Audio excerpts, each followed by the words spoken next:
Gue percaya dalam hidup sukses karena luck atau keberuntungan. Gue 100% percaya soal itu. Gue percaya hidup itu nggak adil emang. Terkadang ada orang yang memang hidupnya itu sial terus. Gagal terus. Nggak bisa berhasil sama sekali. Karena nggak ada luck atau hokinya sama sekali. Nah, tapi kalau lu lihat video gue sebelumnya soal binary versus continuum, gue juga percaya hoki atau enggak, beruntung atau enggak, itu bukan binary. Bukannya dia nggak beruntung atau dia beruntung. Tapi seberapa beruntung dia. Soalnya kalau pola pikir kita pasti hidup itu soal nasib dan sudah ditentukan dari yang di atas, kalau memang rezekinya ya pasti dapat, nggak salah. Tapi nggak 100% benar soal mindset itu. Soalnya kalau semua tergantung keberuntungan, kenapa ada orang yang lahir dari nol, benar-benar nol, bisa naik? Dan kenapa ada orang yang lahir dari privilege, keluarganya punya mobil dan rumah pas dia lahir, malah nyungsep? Kali ini gue mau share soal keberuntungan dan bagaimana cara kita meningkatkan luck tersebut. Gue sebut keberuntungannya jadi luck ya ke depannya, biar singkat.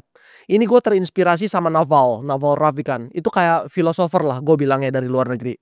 Jadi dia bahas kalau luck itu ada 4 jenis. Gue mau bahas satu persatu pakai bahasa gue sendiri. Dan ternyata 3 dari 4 itu kontrolnya di elu. Dan elu bisa ciptain lucknya tersebut. Cuman terkadang elu tidak sadar. Ini adalah cara-cara untuk memperbesar lucknya. Yang pertama itu namanya hustle luck. Ini yang paling basic. Luck yang lu ciptain karena lu gerak. Karena lu coba terus. Karena lu nggak nyerah-nyerah. Tapi gue juga sama sih dulu. Julid soal ini. Coba terus mata lu. Kita kan ada pelor modalnya bos. Nggak bisa coba terus. Ini salah satu kali lagi gue habis nih duit gue untuk nyoba-nyoba. Nggak bisa nyoba-nyoba. Tenang. Sama wajar. Gue kalau kalian berpikir seperti itu. Tapi kan ada beberapa hal yang tidak perlu keluar uang banyak. Iya sih akan keluar pulsa atau kuota internet. Tapi kalau bener-bener lu nggak mau keluar uang 1 perak pun susah sih. Gue nggak bisa bantu lu lah bro. Lu jangan nonton video ini, jangan lanjutin lah. Nah buat lu yang masih percaya, ini ada beberapa contoh basic dari hustle luck. Misalkan YouTube gue, subscribernya cuman tumbuh 10.000 subs tiap bulan. Karena uploadnya 1 minggu 1 kali. Gue bisa aja komplain. Gue nggak maju-maju nih YouTube-nya. Harusnya 100.000 subscriber dong tiap bulan. Itu contoh yang mengandalkan blind luck doang. Padahal hustle luck ini kalau gue mau lebih bisa nggak? Bisa. Gue harus naikin effort gue. Hustle luck gue. Orang gue uploadnya cuma 1 minggu 1 kali doang. Ya pantes lah resultsnya cuma 10.000 subs doang sebulan. Coba kalau gue uploadnya 1 minggu 7 kali. Pasti subscribernya nggak nambah 10.000 doang. Pasti 30.000. Nah tapi terkadang juga hustle luck itu nggak linear bos. Maksudnya itu lu kerja 7 kali lebih keras. Lu bisa dapet 7 kali juga. Enggak bos. Lu kerja 7 kali bisa dapetnya cuma 3 kali atau 2 kali doang. Nah tapi case di sini adalah gue punya waktu terbatas dan harus dialokasikan di tempat lain. Makanya gue nggak upload seminggu 7 kali. Contoh hustle luck gue di perusahaan gue sendiri deh. Di Live di sosial media TikToknya. Itu semua game of volume. Dulu kita sebulan mungkin cuman bisa upload 10 video. Sebulan 10 video. FYP-nya juga jarang-jarang. Growth-nya juga biasa aja. Itu dari TikTok namanya Musical.ly gue udah mainin itu. Tapi kita kan nggak bisa cuman berharap keberuntungan doang. Lalu kita ganti strategi dengan bekerja keras. Bagaimana nih sebulan biar bisa 20 video, 30 video, 40 video. Sampai sekarang mungkin kadang itu 120 sampai 150 video per bulan. Pastilah kesempatan FYP-nya atau kesempatan penjualan meningkatnya pasti lebih besar dibandingkan cuman 10 video. Nah, hustle luck ini meningkatkan keberuntungan karena statistik kamu untuk berhasil jadinya lebih besar. Itu kenapa orang yang hustle terus walaupun enggak pinter-pinter amat tetap bisa naik mengalahkan yang pinter. Karena ini orang nonstop gedein kesempatan dia sendiri. Karena semesta akan kasih hadiah buat yang gerak terus. Tapi ingat sekali lagi, hustle luck ini jangan lu harap linear. Jangan lu harap kerja 4 kali lipat, hasilnya bisa 4 kali lipat. Kadang tuh cuman 1,5 doang atau 2 kali lipat. Tapi ketika lu hustle terus, maka yang kedua nih, skill luck lu secara tidak langsung bertambah. Nanti gue mau lanjutin nih ke poin 2, bahwa skill bertambah itu karena volume atau kerja keras lu lakukan terus-menerus. Gue kalau buat video YouTube ini sebulan 30 kali, pasti skill YouTube gue dan skill script writing gue dan skill public speaking gue tambah bagus. Dan tambah lebih cepat suksesnya di YouTube. Dibandingkan sebulan cuma upload 4 kali. Yang kedua ini skill luck. Yang pertama tadi hustle luck. Ini level berikutnya, skill luck. Keberuntungan yang lu bangun diam-diam tanpa sadar karena lu bekerja keras terus. Betul, kita udah sering dengar kerja keras aja nggak cukup. Dan betul, karena faktanya kuli juga kerja keras kok. Tapi gue buat analoginya itu kalau lu kerjaan di office. Kerja keras itu kayak lu bayangin lu di dalam satu ruangan gelap nih. Ya, lu bayangin lu di satu ruangan gelap dan lu posisinya belum pernah kerja keras. Nah, kerja keras itu setiap lu jalan, lu nyalain lampu 1 meter ke kiri, 1 meter ke kanan. Nah, di awal itu lu tidak bisa punya skill apa-apa kalau lu belum pernah nyalain lampunya. Orang lu posisinya gelap gulita. Nah, kerja keras itu lu jadinya jalan terus tiap hari, kadang ke kiri 100 meter, kadang ke atas 100 meter. Jadi mulai terang kan.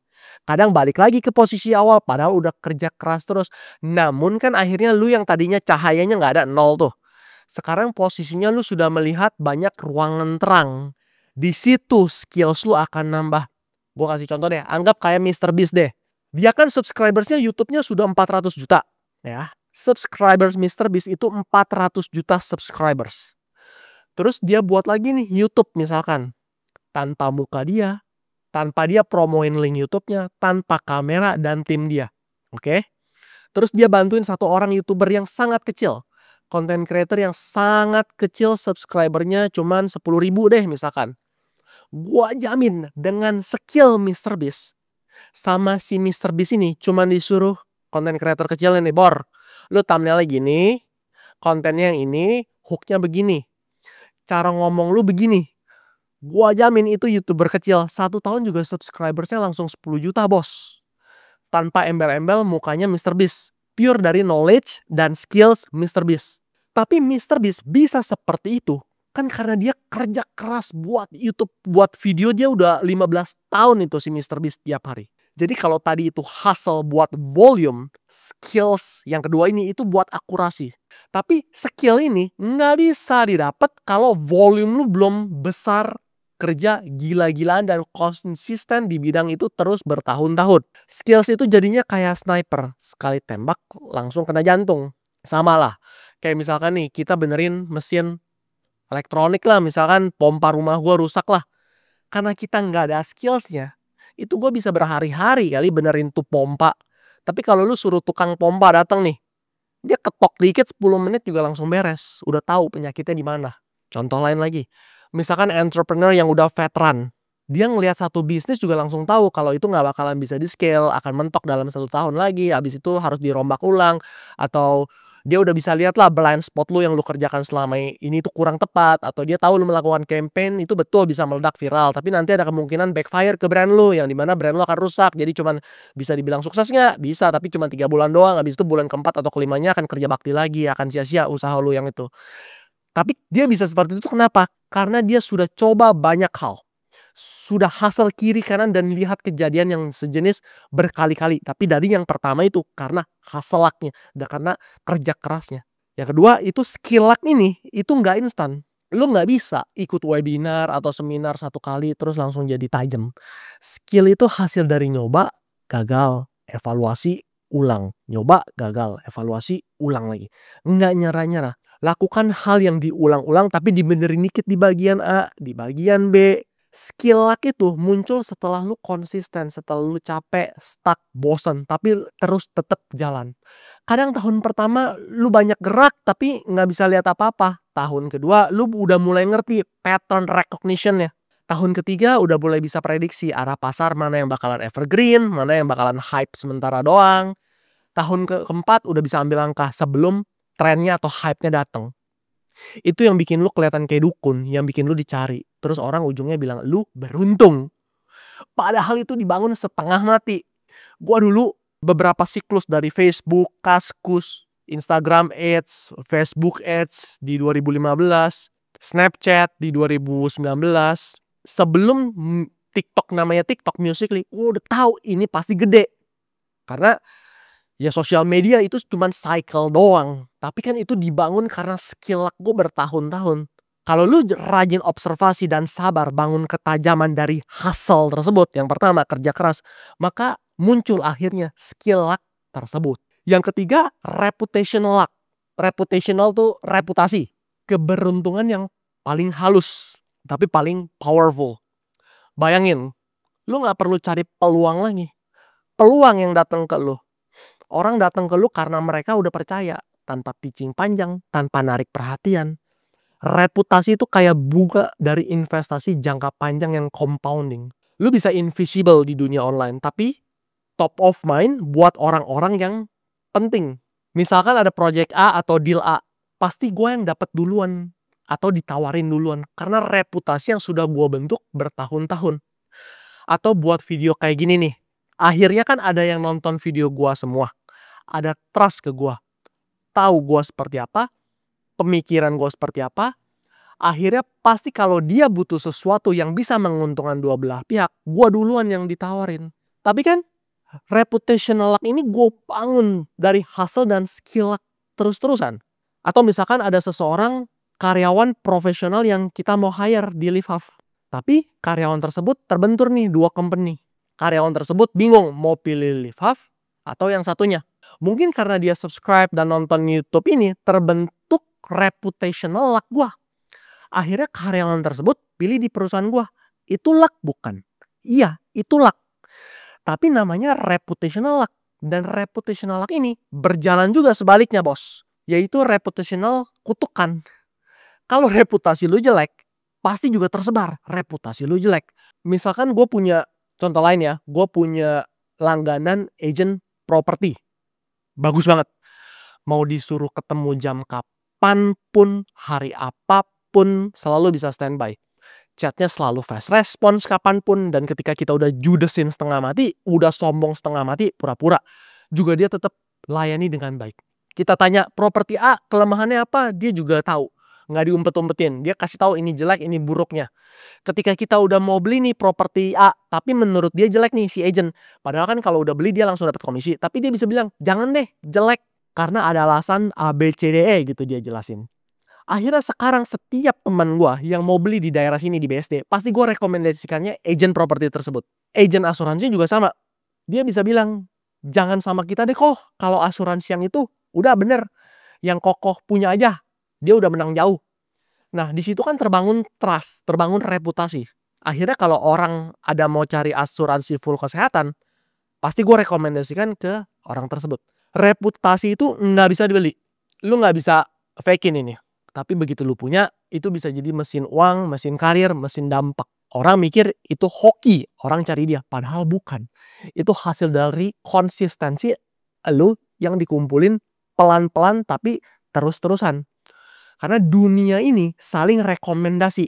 Orang mau kerja sama siapa sih? Bukan sama yang paling keren profilnya, tapi yang paling bisa dipercaya. Reputasi itu kayak asuransi sosial. Semakin tinggi lu di trust, semakin mau orang kasih lu kesempatan. Dan ini nggak bisa dipalsuin. Karena info reputasi nyebarnya lewat bisik-bisik level atas. Kalau personal branding itu lu yang ngomong, reputasi itu orang lain yang ngomongin lu. Dan biasanya yang ngomongin bukan orang yang sering lu chat. Tapi kalau lu hancurin sekali aja karena dusta, karena nggak tanggung jawab, semua bisa ambruk. Satu-satunya cara bangun reputasi adalah konsistensi karakter. Nggak harus sempurna, tapi lo harus bisa diandalkan. Lo harus bikin orang mikir, kalau dia yang kerjain, gue tenang. Dan orang yang bisa kasih rasa tenang itu, selalu dikejar sama project, investor, partner, bahkan komunitas. Sekarang banyak orang yang kejarnya fame terkenal doang, tapi lupa bangun kepercayaan. Nama terkenal itu bisa lo dapat dengan sensasi. Tapi, nama baik cuman bisa lo dapat lewat integritas. Cara bangun reputational luck gimana? deliver lebih dari yang diminta. Jago omongan di belakang orang. Lu nggak pernah tahu siapa yang nyambung sama siapa. Banyak kok orang yang ngomongin gue di belakang, akhirnya sampai ke kuping gue. Karena dia nggak tahu. Dia kira orang yang dia percaya itu bukan orang gue. Ternyata itu orang gue. Tegas tapi tetap baik. Lu bisa bilang enggak tanpa bikin orang ngerasa kecil. Konsisten. Reputasi bagus nggak dibentuk dari satu momen epic. Tapi dari 1000 momen kecil yang lu ulang-ulang terus. Kerja keras yang pertama bikin lu naik. Skill bikin lu tajam. Tapi reputasi bikin lu dikejar. Karena kalau lu pengen hidup yang sustain, bangun nama baik. Bukan cuman branding, tapi bener-bener karakter. Karena orang akan tahu suatu saat. Nah, yang keempat, blind luck. Nah, ini terakhir yang semua orang tahu. Yang semua orang kejar. Tapi satu-satunya yang gak bisa lu kontrol. Blind luck. Atau keberuntungan buta namanya. Yang datang bukan karena lu pinter, bukan karena lu kerja keras, bahkan bukan karena reputasi lu bagus. Tapi tiba-tiba, boom! Hidup lu berubah. Tiba-tiba ketemu orang penting di kafe. Tiba-tiba viral. Tiba-tiba ada yang nyawer gede-gedean. Ini bener-bener blind, buta. Kayak dapet undian. Tapi, here's the twist. Blind luck itu cuman bisa terjadi ke orang yang ada di lapangan. Lu nggak akan ketabrak peluang kalau lu nggak ada di jalan. Lu nggak bakal disambar hoki kalau lu ngumpet di rumah. Jadi satu-satunya cara memancing blind luck adalah gedein yang tadi. Hustle luck lu, skill luck lu, dan reputational luck lu. Kalau di tengah jalan dapat jackpot, ya udah, let it be blind luck. Tapi kalau lu mau kontrol keberuntungan lu, ya lu harus jalankan 3 hal tadi karena life is long. 3 tadi apa aja? Hustle luck, skill luck, dan reputational luck.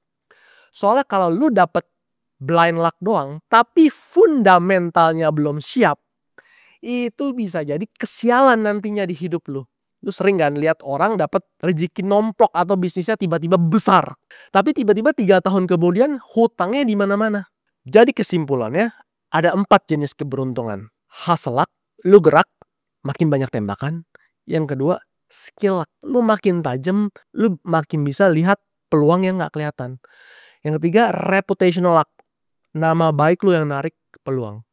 Yang keempat, blind luck. Hoki murni yang gak bisa lu kontrol. Dan 3 dari 4 bisa lu ciptakan sendiri. Anyway, kalau lu ngerasa video ini bermanfaat, jangan lupa kirim ke temen lu yang ngerasa hidupnya gak pernah hoki ya.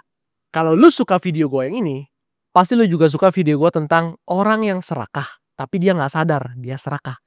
Ciri-cirinya adalah orang ini selalu sedih, selalu menyesal. Videonya di sini udah gue siapin, langsung klik aja.